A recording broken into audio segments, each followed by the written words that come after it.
I was taking some photos of signs and just generally walking around London and taking pictures. And then I kind of stepped back a little bit and put the shop in the frame, and it's a really interesting view of the streets, the everyday, the stuff that people generally walk past and don't really notice.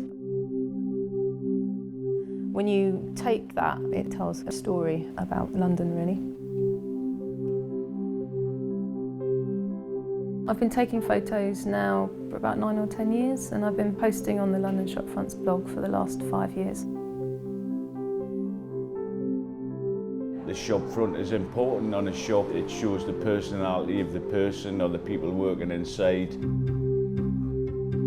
It's kind of like the wrapping of a box that you open in. It needs to attract people. It needs to get people's attention in the sense that, what is it? What is it? You have to have something to draw the customer in. Just something different. You've got to be original.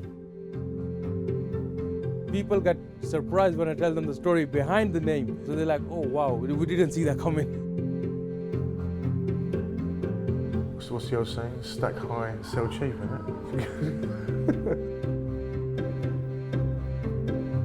it? Lots of Chinese takeaways are yellow. Yellow is a lucky colour in China. So it's almost like a visual language being set.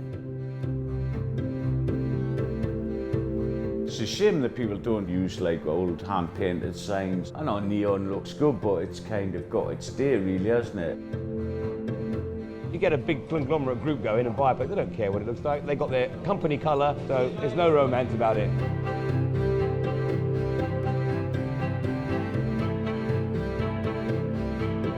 The sign was kept because it has got a preservation order from council. It shows that the shop is a well-established business.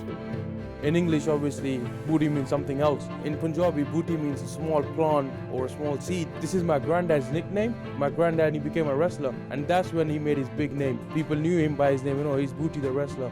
Since I arrived in 1986, we've lost sweet shops, newspaper shops, cafes, a place called Peel House. That was turned into flats. Everything gets turned into flats. It's a bit of a shame because we do lose the aesthetic value of old London.